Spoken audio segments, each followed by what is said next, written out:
Therefore, brethren, we are debtors. Romans 8 verse 12. Observe the title whereby he addressed the church, brethren. It was the gospel which taught Paul how to say brother. If he had not been a Christian, his Jewish dignity would never have condescended to call a Roman brother, for a Jew sneered at the Gentile and called him dog. But now in the breast of this Hebrew of the Hebrews, there is the holy recognition of Christian fraternity without reserve or hypocrisy. The gospel softened the heart of Paul and made him forget all national animosities. Otherwise, one of the downtrodden race would not have called his oppressor brother. The Roman had his iron foot on the Jew, yet Paul addresses those who subjugated his race as brethren.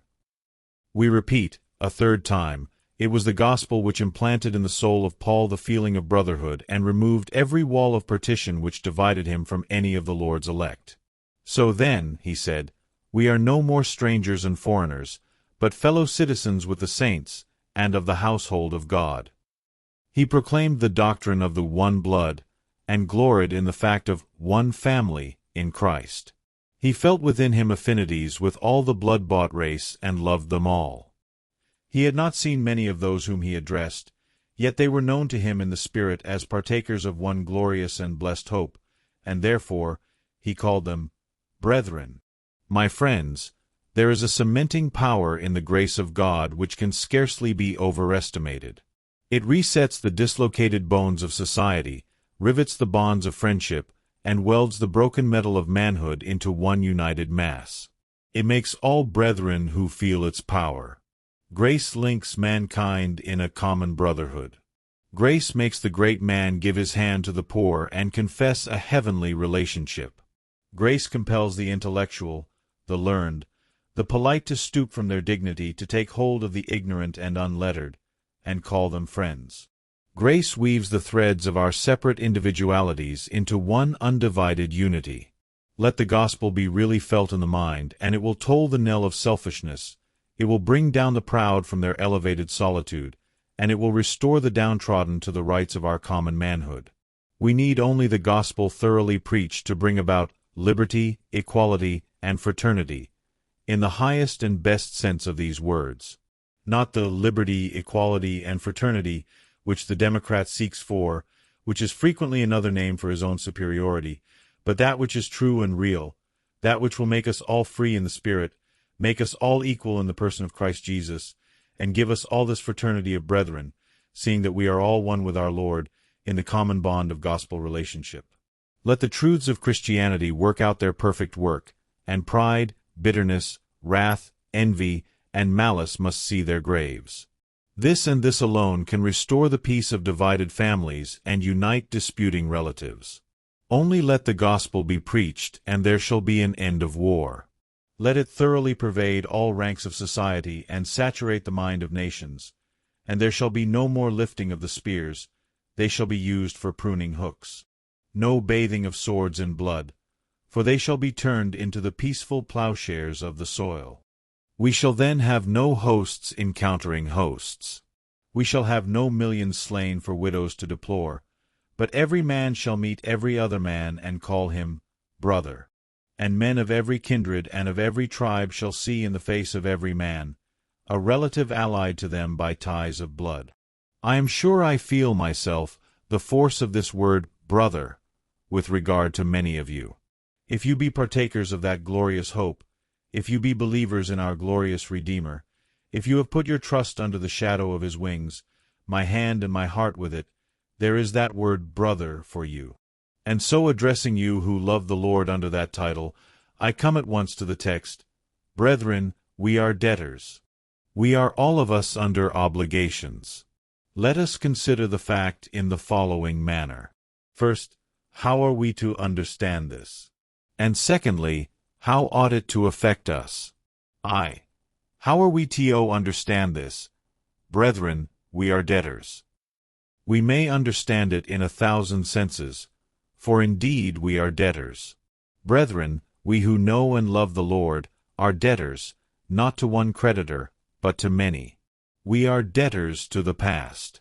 I think I see the fathers at their midnight lamps, the ancient saints in their much-frequented closets, the thrice-brave preachers in their pulpits denouncing error, and the faithful pastors reproving wrong.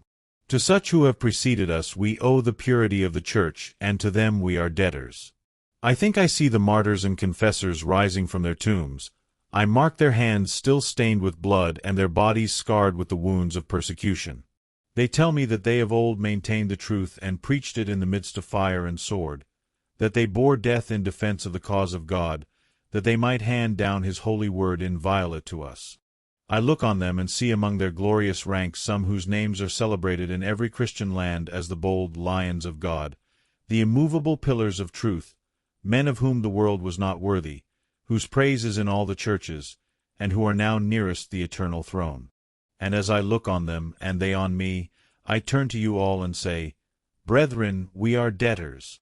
We are debtors to the men who crossed the sea, and laughed at the fury of the storm, who risked the journeying, and the weariness, and all the various perils to which they were exposed, by reason of robbers and false brethren.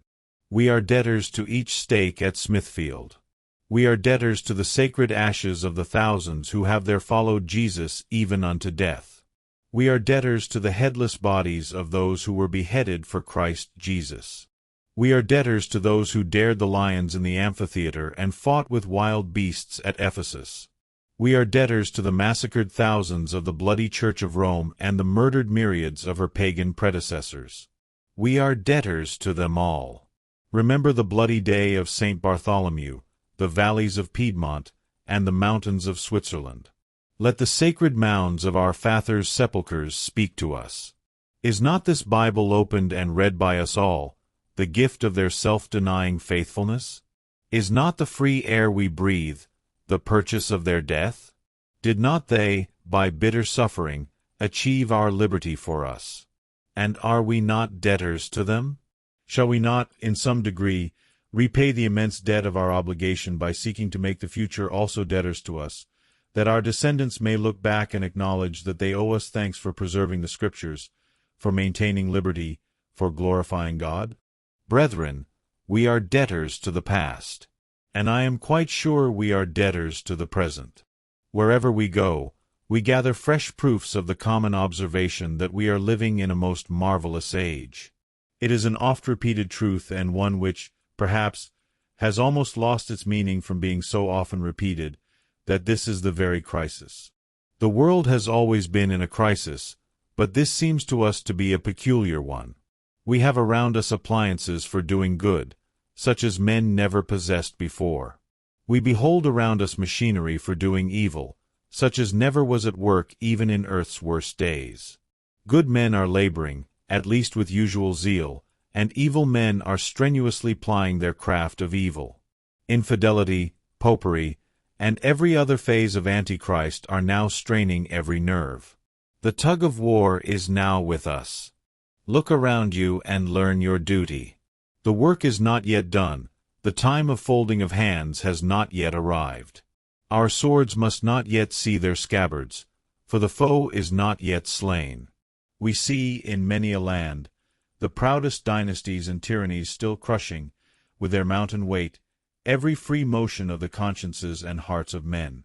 We see, on the other hand, the truest heroism for the right and the greatest devotion to the truth in hearts that God has touched. We have a work to do, as great as our forefathers, and perhaps far greater. The enemies of truth are more numerous and subtle than ever, and the needs of the Church are greater than at any preceding time. If we are not debtors to the present, then men were never debtors to their age and their time. Brethren, we are debtors to the hour in which we live. That we might stamp it with truth, and that God might help us to impress upon its wings some proof that it has not flown by neglected and unheeded. And brethren, we are debtors to the future. If we, the children of God, are not valiant for truth now, if we maintain not the great standard of God's omnipotent truth, we shall be traitors to our liege Lord. Who can tell the fearful consequences to future generations if we now betray our trust? If we suffer orthodoxy to fail, or God's truth to be dishonored, future generations will despise and execrate our name. If we now suffer the good vessel of gospel truth to be drifted by adverse winds upon the rock, if we keep not good watch to her helm, and cry not well to her great master that she may be led to a prosperous end, surely those who are to succeed us will look on us with scorn and say, Shame on the men who had so great and glorious a mission, and neglected it, and handed down to us a beclouded gospel and an impure church.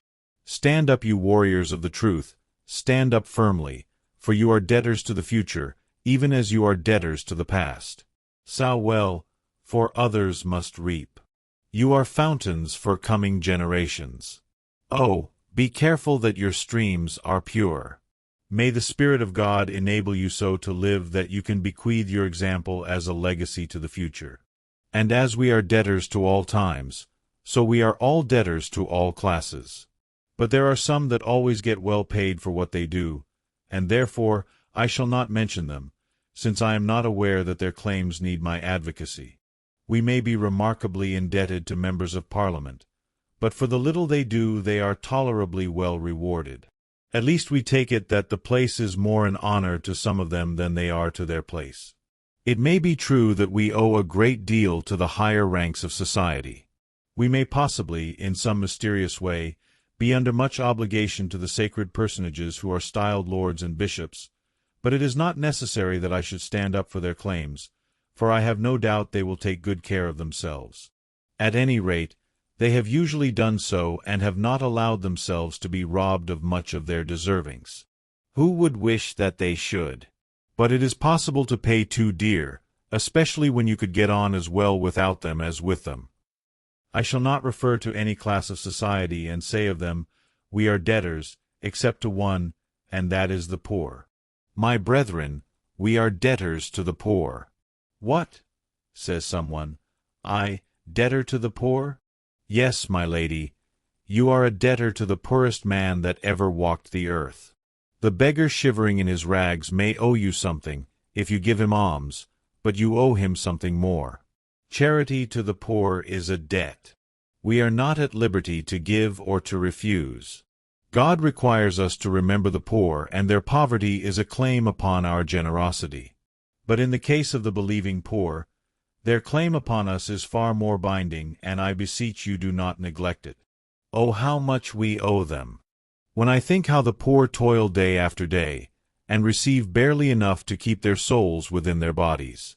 When I think how frequently they serve their church, unhonored and unrewarded, when I know some of them who perform the hardest deeds of service for our common Christianity, and are yet passed by with neglect and scorn, when I remember how many of them are toiling in the Sabbath school, having neither emolument nor reward, when I consider how many of the lower classes are as prayerful, as careful, as honest, as upright, as devout, as spiritual as others are, and frequently more so, I cannot but say that we are debtors to all God's poor in a very large degree. We little know how many a blessing the poor man's prayer brings down upon us. I beseech you, then, beloved, wherever you see a poor saint, wherever you behold an aged Christian, recollect he cannot be so much in debt to you as you are to him, for you have much and he has but little, and he cannot be in debt for what he has not. Many of you will not feel the force of Christian reasons. Let me remind you that even you are obliged to the laboring poor. The rich man hoards wealth, the poor man makes it. Great men get the blessing, but poor men bring it down from heaven. Some men are the cisterns that hold God's rain, but other men are those who pray the rain from heaven, like very Elijahs, and many of these are to be found in the lower ranks of society. Brethren, we are debtors. What I have is not my own, but God's. And if it be God's, then it belongs to God's poor. What the wealthiest man has is not his own, but God's, and if it be God's, then it is Christ's, and if Christ's, then his children's. And Christ's children are often those who are hungry, and thirsty, and destitute, and afflicted, and tormented. Take care, then, of that class, brethren, for we are debtors to them. But while I have thus mentioned some of the different classes to whom we are debtors, I have not yet come to the point on which I desire to press your attention. Brethren, we are debtors to our covenant God. That is the point which swallows up all. I owe nothing to the past, I owe nothing to the future, I owe nothing to the rich, and nothing to the poor, compared with what I owe to my God. I am mainly indebted to these because I owe so much to my God. Now, Christian, consider how you are a debtor to your God. Remember, you are not debtor to God in a legal sense. As you are in Adam, you are no longer a debtor to God's justice as you once were. We are all born God's creatures, and as such we are debtors to Him, to obey Him with all our body and soul and strength. When we have broken His commandments, as we all of us have, we are debtors to His justice, and we owe to Him a vast amount of punishment, which we are not able to pay. But of the Christian, it can be said that he does not owe God's justice a solitary farthing, for Christ has paid the debt His people owed. I am a debtor to God's love, I am a debtor to God's grace, I am a debtor to God's power, I am a debtor to God's forgiving mercy, but I am no debtor to His justice, for He Himself will never accuse me of a debt once paid. It was said, "It is finished," and by that was meant that whatever His people owed was wiped away forever from the book of remembrance. Christ, to the uttermost, has satisfied divine justice. The debt is paid, the handwriting is nailed to the cross, the receipt is given, and we are debtors to God's justice no longer. But then, because we are not debtors to God in that sense, we become 10 times more debtors to God than we should have been otherwise. Because He has remitted all our debt of sin, we are all the more indebted to Him in another sense. Oh, Christian, stop and ponder for a moment. What a debtor you are to divine sovereignty. You are not as some who say that you did choose yourself to be saved. But you believe that God could have destroyed you, if He had pleased, and that it is entirely of His own good pleasure that you are made one of His, while others are suffered to perish. Consider, then, how much you owe to His sovereignty. If He had willed it, you would have been among the damned. If He had not willed your salvation, all you could do would have been utterly powerless to deliver you from perdition. Remember how much you owe to His unselfish love, which rent His own Son from His bosom that He might die for you. Let the cross and bloody sweat remind you of your obligation. Consider how much you owe to His forgiving grace, that after 10,000 affronts He loves you as infinitely as ever. And after a myriad sins, His Spirit still resides within you. Consider what you owe to His power, how He has raised you from your death in sin, how He has preserved your spiritual life, how He has kept you from falling, and how, though 1,000 enemies have beset your path, you have been able to hold on your way. Consider what you owe to His immutability. Though you have changed 1,000 times, He has not changed once. Though you have shifted your intentions and your will, yet He has not once swerved from His eternal purpose, but still has held you fast. Consider you are as deep in debt as you can be to every attribute of God. To God, you owe yourself and all you have. Brethren, we are debtors. We are not only debtors to God in the light of gratitude for all these things, but because of our relationship to Him. Are we not His sons? And is there not a debt the Son owes to the Father which a lifetime of obedience can never remove? I feel that to the knee that held me and the breast that gave me sustenance, I owe more than I can ever pay. And to Him who taught me and led me in the paths of truth I owe so much, that I dare not speak of the tremendous weight of obligation due to Him. Beloved, if God be a Father, where is His honor? And if we be His sons, are we not thereby bound to love, serve, and obey Him? Sonship towards an earthly parent brings with it a host of duties, and shall the everlasting Father be unregarded? No.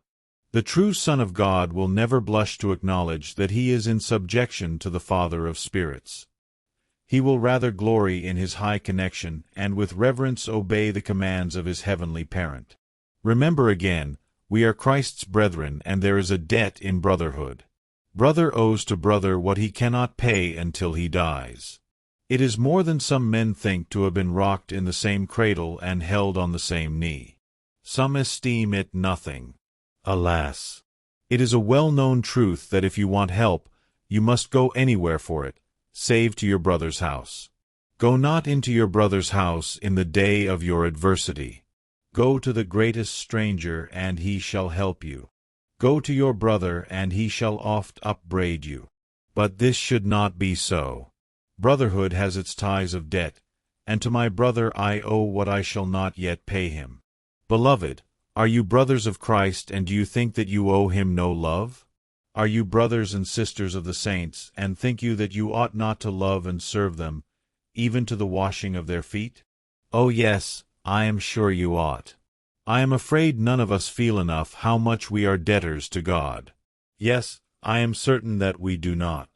It is astonishing how much gratitude a man will feel to you if you have been only the instrument of doing him good. But how little gratitude he feels to God, the first cause of all. There have been many who have been won from drunkenness by hearing the preaching of God's word, even unto myself, and those persons have been ready to carry me on their shoulders, from very gratitude for joy. But I would be bound to say they make a far more feeble display of their thankfulness to my Master. At least, they seem to have lost their first love to him far sooner than they did to his servant. We remember to be grateful to all except our God. Our little debts we can pay. Debts of honor, as we call them, which are no debts in some men's eyes, we can discharge, but the great and solemn debt we owe to God is oftentimes passed by, neglected and forgotten. Brethren, we are debtors. 2. In the second place, very briefly, what ought we to draw from this doctrine, that we are debtors? First, we think we should learn a lesson of humility. If we be debtors, we never ought to be proud. All we can do for God is but a trifling acknowledgment of an infinite obligation. Yea, more, our good works are gifts of His grace, and do but put us under greater debt to the author of them. Stop, then, you who are puffed up by your achievements. Consider you have but poorly performed, not a deed of supererogation, but of ordinary duty. How much have you done after all, young man? I thought I saw you the other day looking amazingly great, because on such an occasion you really had done some little service to Christ's church, and you looked astonishingly proud about it. Young man, did you do more than you ought to have done? No, I did not, you say. I was a debtor.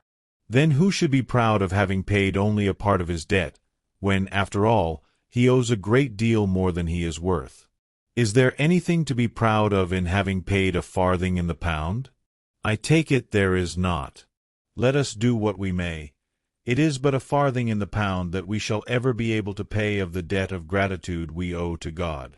It is curious to see how some men are proud of being greater debtors than others. One man has 10 talents, and oh, how proud he is, and how he looks down upon another who has but 1. He says, "Ah, you are a base man. I have 10 talents. Well, then, you owe 10 talents, and your brother owes only 1. Why should you be proud that you owe more than he does? It would be a foolish pride, indeed, if 2 prisoners in the Queen's Bench were to boast, one saying, 'I owe 100 pounds,' and the other replying, 'I am a greater gentleman than you are, for I owe 1,000. I have heard that in the Marshalsea of old, they did take rank according to the greatness of their debts. It is often so on earth. We take rank at times according to the greatness of our talents. But the greatness of our talents is only the amount of our debt, for the more we have, the more we owe. If a man walks the streets sticking his bill upon his breast and proclaiming with pride that he is a debtor, you would say, 'Surely he must be a madman. Lock him up.' And so if a man walk through the earth and lifts up his head because of what God has given him and say, 'I am not to notice the poor, I am not to shake hands with the ignorant, because I am so great and mighty,' you may with equal reason say, 'Take away that poor creature, his pride is his insanity. Put him in safe custody, and let him learn that all he has is his debt, and that he has no cause for pride.' Then again, how zealous we should be for our Master! Though we cannot pay all, we can at least acknowledge the debt. It is something on the part of a debtor if he will but acknowledge the claim of his creditor.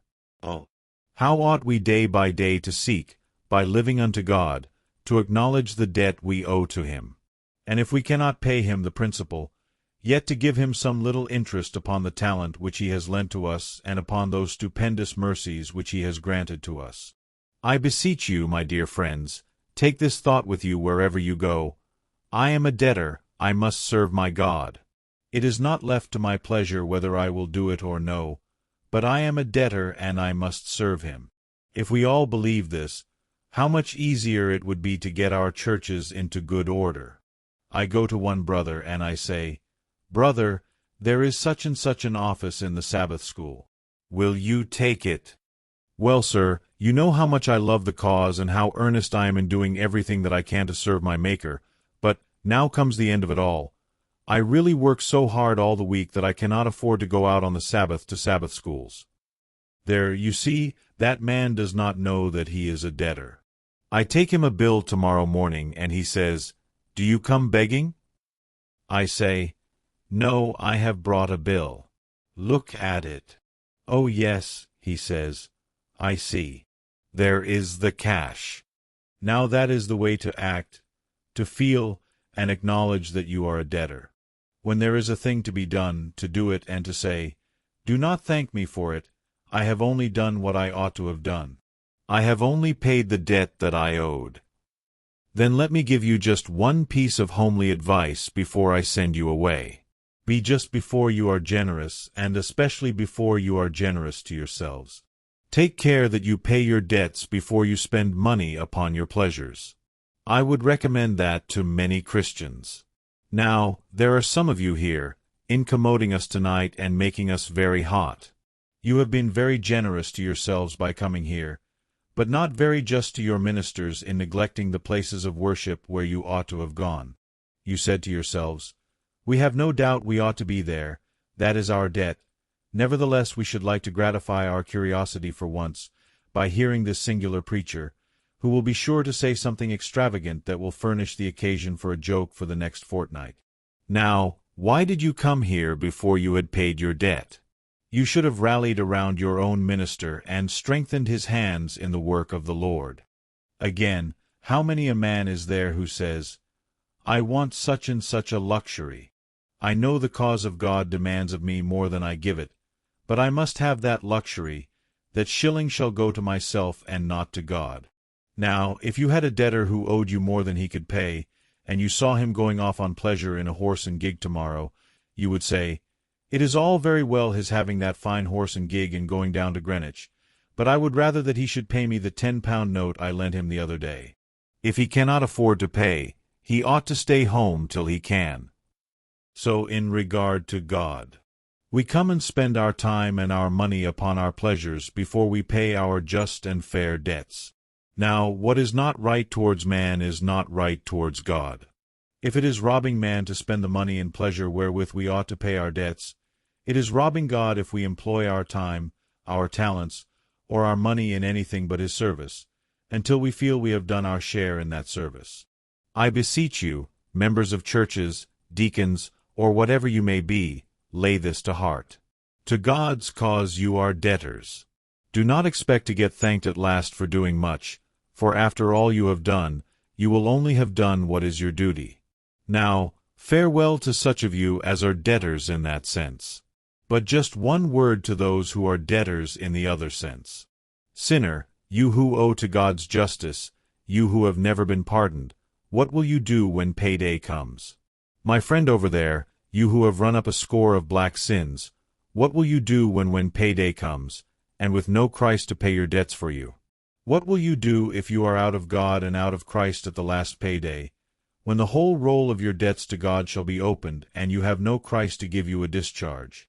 I beseech you, agree with thy creditor quickly, whilst thou art in the way with him, lest he deliver thee to the judge, and the judge deliver thee to the officer to cast thee into prison. Verily I say unto thee, thou shalt not come out till thou hast paid the uttermost farthing. But if you agree with your creditor, he will, for Jesus' sake, blot out all your debts and set you at liberty, so that you shall never be responsible for your iniquities.